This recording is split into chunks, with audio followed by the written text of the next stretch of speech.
Assalamualaikum warahmatullahi wabarakatuh. Kembali lagi di pelajaran prakarya dan kewirausahaan bersama Bu Aisyah di kelas 12 ini. Ya. Bagaimana kabar anak-anak? Semoga selalu sehat walafiat ya. Alhamdulillah kita masih diberi kesempatan walaupun dengan kondisi yang seperti ini, tapi tetap masih bisa ya, walaupun tidak bertatap muka secara langsung, tapi tetap bisa melaksanakan KBM dengan semaksimalnya. Semoga apa yang diusahakan oleh Bapak Ibu guru juga bisa semaksimalnya tersampaikan ke anak-anak sehingga anak-anak paham walaupun pembelajaran dilakukan secara berjauhan gitu ya, anak-anak di rumah dan ibu dan bapak ibu guru di sekolah seperti itu. Oke, untuk kali ini Bu Aisyah akan memberikan contoh. Jadi kalau untuk penjelasan kerajinan berdasarkan kebutuhan pasar lokal kan kemarin Bu Aisyah sudah memberi audio kepada kalian. Semoga kalian sudah mendengarkan ya, dan semoga saja memudahkan kalian untuk memahami apa yang ingin disampaikan oleh Bu Aisyah seperti itu. Nah, kali ini Bu Aisyah akan memberikan contoh keseluruhan dari bagaimana menentukan produk kerajinan apa yang itu adalah berdasarkan kebutuhan pasar lokal sampai nanti menghitung HPP, menghitung BEP dan juga menghitung harga jualnya berapa sehingga kita mendapatkan laba berapa gitu ya. Oke, jadi di sini Bu Aisyah akan mengambil satu contoh produk. Sekarang kita kan ada di bab kerajinan berdasarkan kebutuhan pasar lokal. Otomatis di sini nanti kita akan menentukan sebuah produk kerajinan. Nah, sebuah produk kerajinan yang dispesifikasikan produknya itu harus memenuhi kebutuhan pasar lokal. Jadi pasar lokal yang akan Bu Aisyah ambil di sini adalah pelajar, bukan hanya pelajar sebenarnya. Pelajar bisa, pekerja kantoran bisa yang menggunakan laptop di sebagian besar waktunya. Jadi yang pertama kali kita lakukan adalah menentukan target pasar terlebih dahulu gitu ya. Jadi Bu Aisyah sudah menentukan target pasarnya Bu Aisyah. Bu Aisyah akan membuat sebuah kerajinan yang target pasarnya itu siapa tadi?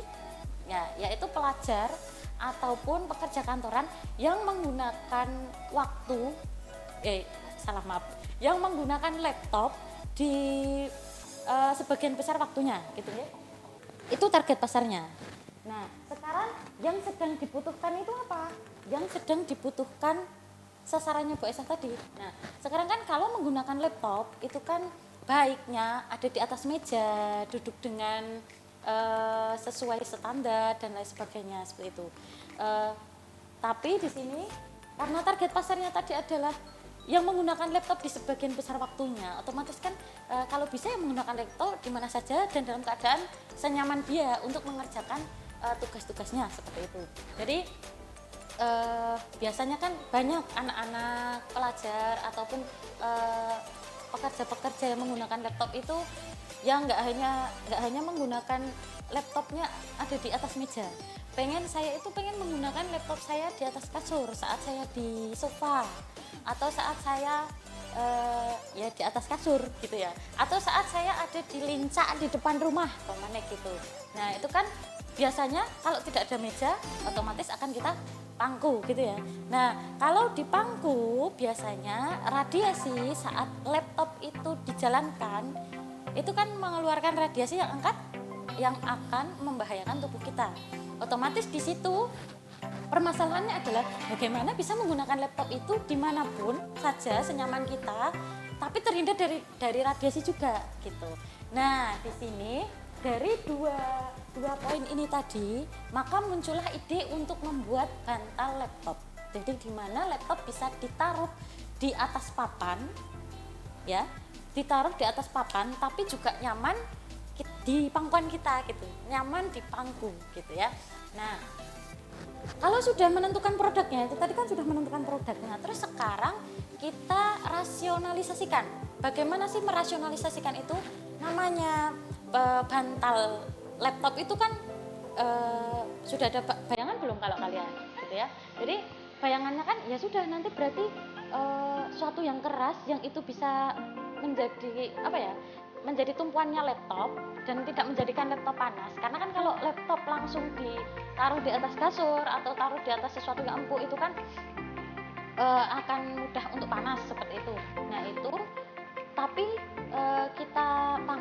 juga nyaman untuk kita gitu ya. Itu. Jadi cara merasionalisasikannya itu bagaimana? Ya kita pikirkan dulu, kita tanyakan bagaimana cara menggunakannya gitu. Oh, berarti kita sediakan apa? Papan gitu ya. Ya udah kita sediakan papan. Oh, maaf, ini kita gambar 3 dimensi saja. Nanti seperti ini. Ini papannya. Ini papan yang nanti di atasnya ditaruh laptop. Nah, ini laptopnya ya. Maaf gambarnya seadanya. Nah, kalau hanya seperti ini, apakah sudah nyaman dipakai? Gitu. Apakah sudah nyaman? Otomatis tentunya belum, gitu kan? Belum untuk kita, ya, bukan untuk laptopnya. Kalau untuk laptopnya mungkin sudah nyaman. Jadi kita tambahkan di sini bantal. Nah, jadi di bawahnya jika ada bantalnya, itu akan menyamankan kita dalam memangku laptop itu tadi, gitu ya. Nah, gitu. Terus, nah bagaimana cara memindahkannya, gitu? Bagaimana cara mengangkutnya biar mudah? Oh, mau diangkut, saya mau membawa ini dari kampus ke rumah, saya mau membawa ini dari rumah ke sekolah, saya mau membawa ini, barang ini, bantal laptop ini dari rumah ke rumah simbah untuk mengerjakan tugas, umpamanya gitu. Otomatis kan bagaimana kepraktisan kita dalam membawa bantal laptop ini, dalam membawa produk ini. Nah, itu termasuk dalam salah satu rasionalisasi bagaimana kita membawa produk kita. Nah, ini oh bisa saja, oh ini bisa dijadikan tas, bisa dijadikan tas dengan kita nanti akan menambahkan tali sehingga bisa dicangklong. Dan bisa juga oh ini biar bisa ringkas, bantal laptop ini dikasih resleting di mana laptopnya nanti bisa masuk ke dalam bantal laptop ini, seperti itu. Nanti akan Ibu Aisyah berikan satu produknya, di sini akan saya bawakan ya. Gitu. Jadi ini untuk rasionalisasinya. Setelah kita merasionalisasikan ya ini tadi, terus langkah selanjutnya adalah kita sketsa atau kalian membuat prototipe. Membuat prototipe itu namanya prototipe, itu satu saja sudah cukup, prototipe atau miniatur. Boleh membuat prototipe itu dengan skala 1:1, maksudnya skala 1:1 itu ya sesuai pokoknya laptop 14 inci. Berarti di situ nanti kita membuat bantal laptop dengan luasan yang minimal 14 inci seperti itu. Itu untuk prototipe. Atau boleh juga miniatur. Kalau miniatur itu lebih kecil daripada ukuran asli. Umpamanya aslinya 14 inch, tapi kalian membuat miniatur karena biar irit bahan dulu untuk membuat contoh itu ya 50%-nya lah, 50%-nya. Jadi skala 1:50 gitu. Ini berarti setengahnya gitu ya. Itu boleh. Yang penting kalian tuangkan ide kalian tadi dalam bentuk prototipe ataupun sketsa. Sketsa itu gambar ya. Gitu.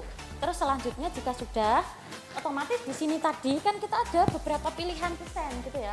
Oh, ini nanti apakah bentuknya hanya kotak biasa ataukah untuk mempermudah kita dalam memangku di bagian perut dikasih apa ini namanya ya,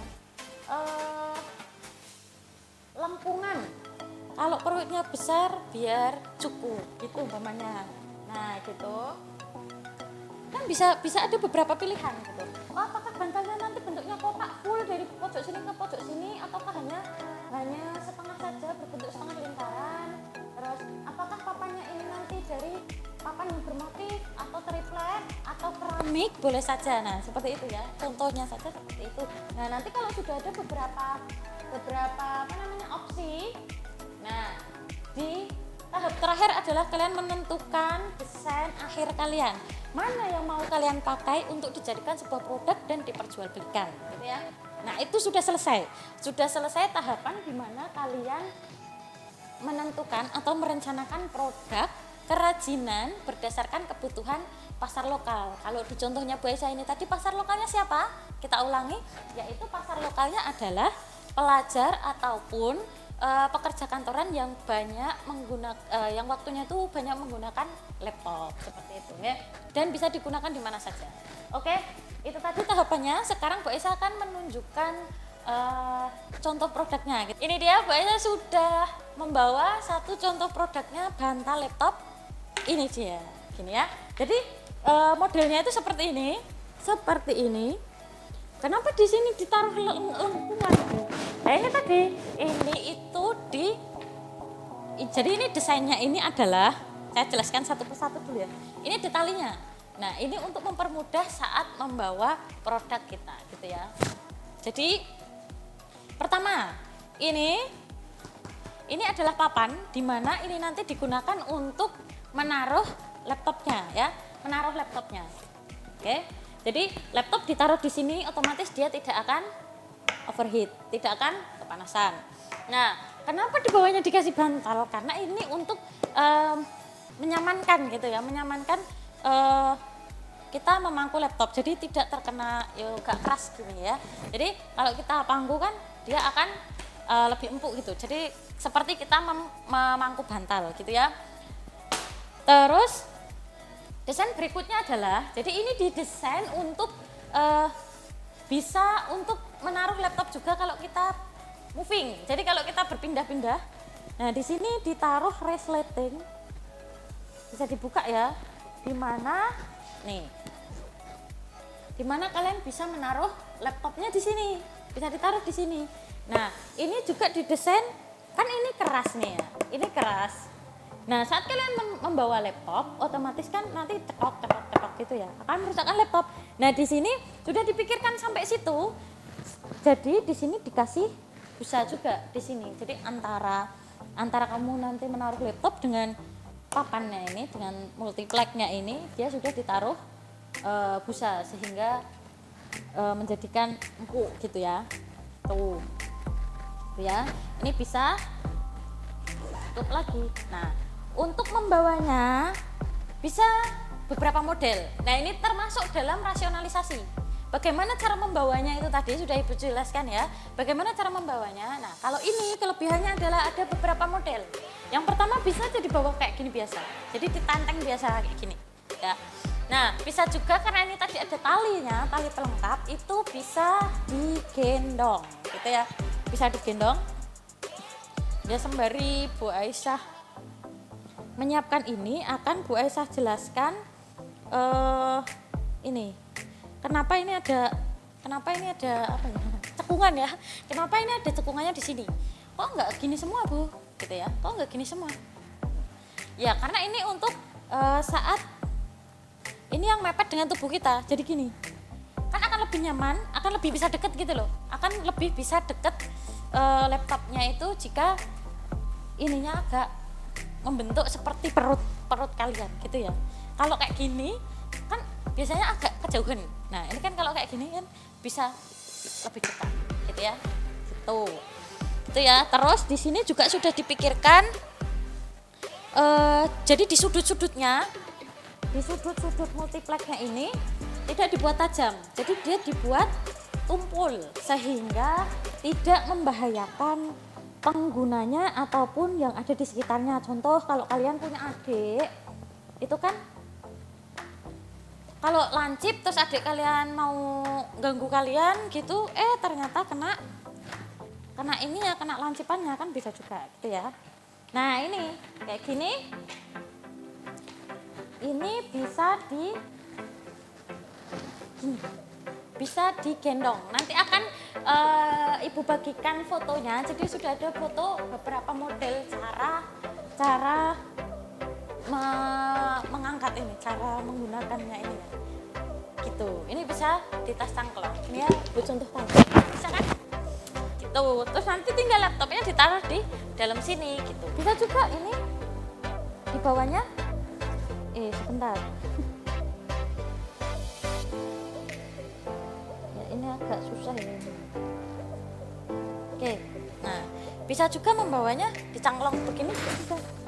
Jadi, atau gini ya, nggak kelihatan ya? Gini, gitu ya.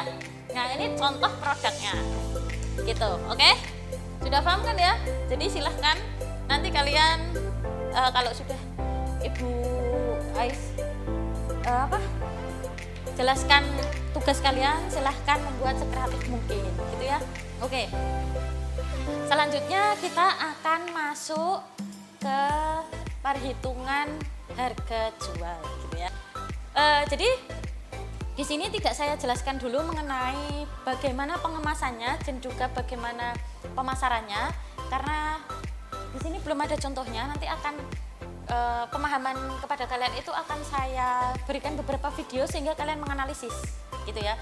Akan saya berikan beberapa contoh kemasan dan juga beberapa contoh cara pemasaran, dan kalian menganalisis mana yang lebih bagus, mana yang lebih menarik untuk kalian gitu. Jadi tidak akan saya tentukan secara nyata di sini gitu ya, karena memang belum ada